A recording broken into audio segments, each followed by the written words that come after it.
Лондон BBC саламатсыздарбы. Элер алчаны спорт жаңылыктары менен тааныштырып, Гүлнара Касманбетова. Владимир Путин жылына өтүүчү суроо жооп иш-чарасында жетишкендиктери жөнүндө айтып берди. Бириккен Улуттар уюму Конго Демократиялык Республикасында тынчтыкты коргоо күчтөрүнүн санын кыскарткандан кийин туруксуздукту пайда кылды. Кытай кишини өңүнөн таанып баскан турган жагына байкоо салган 500 миллиондон ашуун көзөмөл камераларын орноткону жатат.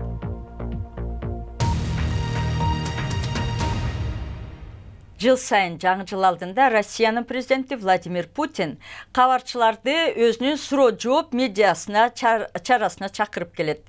Бул жылы да ал пресс-марафон өткөрүп, эмки жылы көз карандысыз талапкер катары президенттикке ат салышаарын тастыктады. Өлкөдө алгылыктуу оппозиция жоктугун Путин президент катары көптөгөн ийгиликтерге жетишкендиги менен түшүндүрдү. Ал бийликте турган кездеги бир катар жетишкендиктерин, анын ичинде айлык акылардын 5 эсе өскөнүн белгиледи. Биздин салыктар 3 эсе азайды. Ошол эле маалда өлкөнүн ресурстары 30 эсеге көбөйдү. Бул өнүгүүдөн кабар берет. Ал эми оппозиция жөнүндө сүйлөсөк, оппозиция бул жөн эле үнү катуу чыккан саясатчынын режимге каршылыгын көрсөтүү эмес. Оппозиция конкреттүү стратегия менен каршы чыгышы керек. Оппозиция элдин жашоосун кантип жакшыртса болот деген сунушу бар болсо, ошондо гана өкмөткө тийишсе болот. Бул жерде эң негизги кеп элдин ишенимин жеңе турган жана реалдуу сунуштарды тартуулоодо. Жакын арада чыныгы күчтүү оппозиция чыгат деп үмүттөнөм. Бириккен Улуттар уюму Конго Демократиялык Республикасында тынчтыкты коргоо аскерлеринин саны кыскартылса, туруксуздук күчөп, эл коркунучка кептелерин эскертти. Былтыр Касай аймагында өкмөтчүл аскерлер менен козголоңчулардын ортосунда чыр чыгып, кырдаал курчуп кеткен. Баяндамада айрым кадрлар катуу тийиши мүмкүн. Күн өткөн сайын чындыктын далилдери жоголуп баратат. Бирок Бириккен Улуттар уюмунун кызматкерлери кишилердин сөөктөрү кай жерге ташталганын билет. Бул Касайдагы 87 массалык көрүстөндөрдүн бири. Айрым сөөктөр ушул жерде, кийимдер жатат. Бул жерде сабалган, атылган кеминде 3000 кишинин сөөгү жатат. Биз ушул окуяга күбө болгон аял менен сүйлөштүк. Белгилүү себептен анын ким экенин жашыруун кармадык. Аскерлер өлгөндөрдү көмүп жатты. Алар кайсы жерге токтоп, жерди каза баштаганын көрдүк. Алардын арасында жаш балдар да бар эле. Алар жалаң аскерлерде эмес, күнөөсүз жөн жай тургундарга да кол салган. Коопсуздук кызматкерлер жергиликтүү лидер Камина Нсапуну өлтүрүп кеткенден кийин зомбулук күчөп кеткен. Ал мыйзам уруксат берген 2 мөөнөтү өтсө да бийликти бербей келген Жозеф Кабиланын өкмөтүнө каршы чыккан эле. Нсапуну өлгөнүнө жооп кылып, анын колдоочулары өкмөткө байланышы бар бардык адамдарга кол салган. Бул полиция кызматкерлеринин баштары кыйылган. Чикапа шаарчасындагы бул чиркөөдө BBC өкмөтчүл күчтөрдөн качып чыккан жүздөгөн кишилерди көргөн. Мен бычак, таяк жана курал көтөрүнгөн кишилерди көрдүм. Алар баарына кол сала башташты. Мен качтым.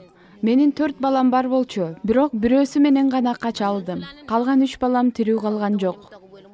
Өкмөт адамзатка каршы кылмыш жасалды деген айыптарды четке кагып келет.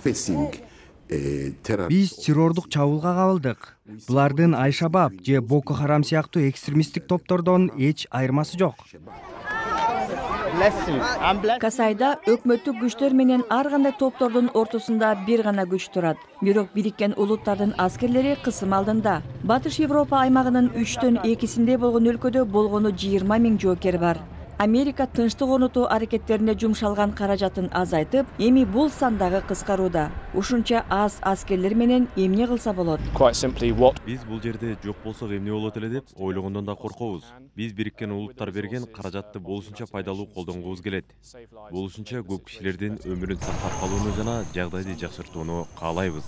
Согушкан топторду ажыратууга гана аракет кылышпаса, каза болгондор дарыяларга ташталып, массалык көрүстөндөргө көмүлүп жаткан Касайда коргой турган тынчтык деле жок.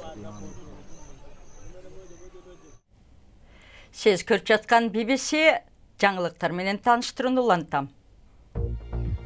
чек арасыз медиктер аттуу кайрымдуулук уюмунун айтымында Мьянмада август айында зомбулуктар башталгандан кийин 6,5 миңден ашуун рохинжа мусулманы набыт болгон. Бул эсеп коңшу Бангладешке качып барган 600 миң качкындын айрымдары менен болгон маектерге негизделген. Бирмалык бийликтер 400гө жакын деп маалымат берген эле. Миналарга тыюу салган эл аралык келишим 20 жыл мурун кабыл алынганына карабастан, минадан өлгөн кишилердин саны өткөн жылы 2000ден ашты. Алардын көбү жөн жай тургундар. Жылына өткөрүлгөн иликтөөгө ылайык бул көрсөткүчкө Йемен, Украина, Ливия, Сирия жана Афганстандагы согуш себеп болду. Евробиримдиктен тышкы саясаттын жетектеген Федерика Могерини эмки жылы февралга чейин Ливиядагы лагерлерден дагы 15 миң кишини өз ыктыяры менен репатриациялоо боюнча иш жүргөнүн айтты. Эл аралык миграция уюму менен кызматташуу келишими түзүлгөндөн бери бир эле жылда 16 миң адам үйлөрүнө кайтып барган деди Европадагы миграция боюнча саммитте сүйлөгөн Могерини айым. Лондонда Гренфелл мунарасын соңку 10 жылдарда болуп көрбөгөндөй өрт жалмап кеткенине жарым жыл болду. Бүгүн королдук үй бүлөнү мүчөлөрү, саясатчылар, аман калгандар жана курман болгондордун жакындары чогулуп, өрттө курман болгон 71 адамды эскеришти. Кытай дүйнөдөгү эң ири байкоо салуучу камера системасын орното баштады. 170 миллиондон ашуун көзөмөл камералардын көбү адамды өңүнөн тааный алган технология менен жабдыкталган. BBC сейрек берилчү уруксат алып, Кытай полициясынын хай-тек көзөмөл борборун көрүп келди. Гуян шаарында тургундарга байкоо салуу жолго коюлган. Полиция атайын технология бөлмөсүн көрсөтүп жатат. Алар шаардагы ар бир тургундун сүрөтү бар санариптик базага BBC журналистинин сүрөтүн да кошуп алышты. Мени канча убакытта таап аласыңар? Көрөлү. Кытай тездик менен дүйнөдөгү ири жана татаал көзөмөлдөө тармагын куруп жатат. Жасалма акыл орнотулган камералар кеңири таркап, ар жерде колдонулат. Бул камералар кишинин жүзүнөн тааный алат. Айрымдары адамдын жашын, улутун жана жынысын биле алат. Туура айтып жатат. Эми адамдын жүзүнөн тааныган камералар BBC'нин кабарчысын издеп жатышат. Мындай камералар азыр ири көлөмдө жасалууда. Кытайдын технология чыгарган компаниялары жабдыктардын чыныгы потенциалын тымызын кармайт. Компьютердик система ар бир адамды жүзүнөн таанып, анын паспортундагы маалыматты дагы билет. Ар бир кыймылы дагы байкоого алынат. Бетиңизди көрүп, кайсы унаа сиздики, туугандарыңыз жана досторуңуз ким деген сыяктуу маалыматтарды дагы ала алат.